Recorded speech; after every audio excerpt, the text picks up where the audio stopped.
నమస్తే, welcome to ప్రజా చైతన్యం. ఒక్కసారి ఎంపీ మీదికి మీసం మెలేసి ఓవర్ నైట్ లో పాపులర్ అయిన మాజీ పోలీసు అధికారి గోరంట్ల మాధవ్. ఆ దూకుడు చూసే వైసీపీ అధ్యక్షుడు జగన్ ఏరికోరి ఆయనకు ఎంపీ టికెట్ ఇచ్చినట్లు చెప్పుకుంటారు. ఇక పార్టీ అధికారంలో ఉండి తాను ఎంపీగా పనిచేసినప్పుడు కూడా మాధవ్ చేసిన సర్కస్ ఫీట్స్ ని కూడా చూసి చూడనట్టే వదిలివేశారు అని అంటారు. ఇప్పుడు అదే పార్టీకి శాపమైంది. అత్యంత కీలకమైన విషయంలో పైచేయి సాధించాల్సిన చోట సంజాయిషీలు ఇచ్చుకోవాల్సి వస్తుంది అన్న చర్చ జరుగుతోందట వైసీపీలో.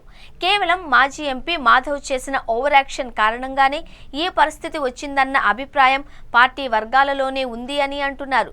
ఎప్పుడొచ్చామన్నది కాదయ్యా, బుల్లెట్ దిగిందా లేదా అన్నదే ముఖ్యమన్న వైఖరి మంచిదే అయినా ఆ బుల్లెట్ దిగరాని చోట దిగడమే అసలు సమస్య అంటున్నారు వైసీపీ లీడర్. జగన్ భార్య భారతిని సోషల్ మీడియాలో దూషించిన కేసులో సొంత ఐటీడీపీ కార్యకర్త చేబ్రోలు కిరణ్ ను పార్టీ నుండి సస్పెండ్ చేసింది టీడీపీ. పోలీసులు కూడా కిరణ్ మీద కేసు పెట్టి అరెస్టు చేశారు.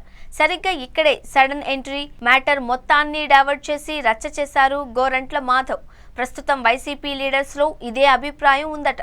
అరెస్టు చేసిన కిరణ్ ను ఎస్పీ ఆఫీస్ కు తరలిస్తున్న టైంలో వెంటపడ్డారు మాధవ్. గుంటూరు చుట్టుగుంట సెంటర్ లో పోలీస్ కాన్వాయ్ కి అడ్డుపడడం, కిరణ్ పై దాడికి ప్రయత్నించడం, పోలీసులు అడ్డుకోవడం, వెనుకొన్న అనుచరులు మొబైల్స్ లో వీడియోలు తీయడంతో కథ స్క్రీన్ ప్లే అంతా మనం అనుకున్నట్టే ఉంది అని మురిసిపోయారు అట మాధవ్.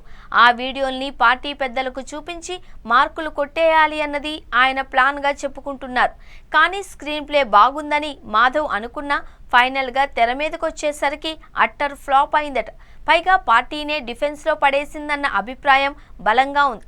చివరకు టీడీపీ కార్యకర్త కిరణ్ చేసిన పనిని హైలైట్ చేసే బదులు మాధవ్ని సమర్థించుకోవడంతోనే సరిపోతోంది అని తలలు పట్టుకుంటున్నారట పార్టీ పెద్దలు. కిరణ్ ను కొట్టే సమయంలో పోలీసులపై దాడి చేశారు అంటూ మాధవ్ మీద కేసు బుక్ అయింది. దానికి సంబంధించి ప్రస్తుతం రాజమండ్రి జైల్లో ఉన్నారాయన. అరెస్ట్, కోర్టుకు హాజరుపరిచే టైంలో మాధవ్ వ్యవహరించిన తీరుతో ఆయనకు అంత స్వేచ్ఛ ఎలా ఇచ్చారు అంటూ ఏకంగా 11 మంది పోలీసులు సస్పెండ్ అయ్యారు. అదంతా ఒకెత్తైతే వాస్తవంగా భారతి విషయంలో కిరణ్ చేసిన కామెంట్స్ పై మహిళల్లో విపరీతమైన వ్యతిరేకత వచ్చింది. గతంలో వైసీపీ వాళ్ళు కూడా అలాంటి కామెంట్ చేసి ఉండొచ్చు, కానీ టీడీపీని ఆ కోణంలో ఊహించలేదు అని ఇప్పుడు వాళ్ళు కూడా బరితెగించారా అన్న చర్చ సైతం జరిగిందట. దానికి తోడు సోషల్ మీడియాను మంచికే వాడదామంటూ తెలుగుదేశం పెద్దలు చెప్పిన మాటల్ని గుర్తు చేసుకున్న కొందరు కిరణ్ చేసిన దిగజారుడు కామెంట్స్ తో అదే సోషల్ మీడియాలో ఇది ఏంటి అని ప్రశ్నించే ప్రాసెస్ మొదలైంది. సరిగ్గా ఇక్కడే గోరంట్ల మాధవ్ ఎంటర్ అయి మొత్తం వ్యవహారాన్ని డైవర్ట్ చేశారు అన్నది వైసీపీలో ఉన్న విస్తృతాభిప్రాయం అట. కిరణ్ కామెంట్స్ దెబ్బకు టీడీపీ అధిష్టానానికి కూడా ఏం చేయాలో అర్థం కాక అతన్ని పార్టీ నుంచి సస్పెండ్ చేసి కేసు బుక్ చేయిస్తే అనవసరంగా మాధవ్ కెలికి పాడు చేశారు అన్న చర్చ వైసీపీలో జరుగుతోందట. చేబ్రోలు కిరణ్ పై మొదట్లో టీడీపీలోనే వ్యతిరేకత వ్యక్తమైనా ఎందుకు అనవసరంగా పార్టీ పరువు తీస్తున్నాడు అని మాట్లాడుకున్నా మధ్యలో మాధవ్ ఎంటర్ అయి దాడి పేరుతో ఓవర్ యాక్షన్ చేశాక ఆ వ్యతిరేకత స్థానంలో సానుభూతి వచ్చిందట. వి స్టాండ్ ఫర్ కిరణ్ అంటూ ఆయన కుటుంబం కోసం ఫండ్ రేజ్ చేసే వరకు వెళ్ళింది వ్యవహారం.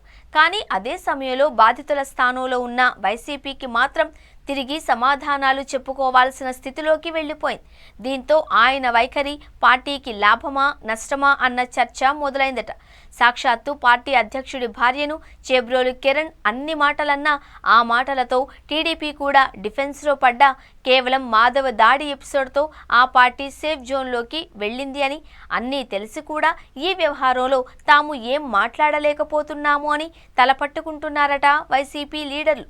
ఆయన కనుక ఈ వివాదంలోకి అనవసరంగా ఎంటర్ అయి రచ్చ చేయకపోయి ఉంటే పరిస్థితి మరోలా ఉండేది అన్న టాక్ ఉందట వైసీపీలో. అవతలి వాళ్లు చేసిన తప్పులు ఎటో పోయాయి, ఇప్పుడు మేం మాధవ్ను కవర్ చేసుకుంటూ మాట్లాడాల్సి వస్తుంది అని ఫ్యాన్ లీడర్స్ బాధగా తెలుస్తోంది.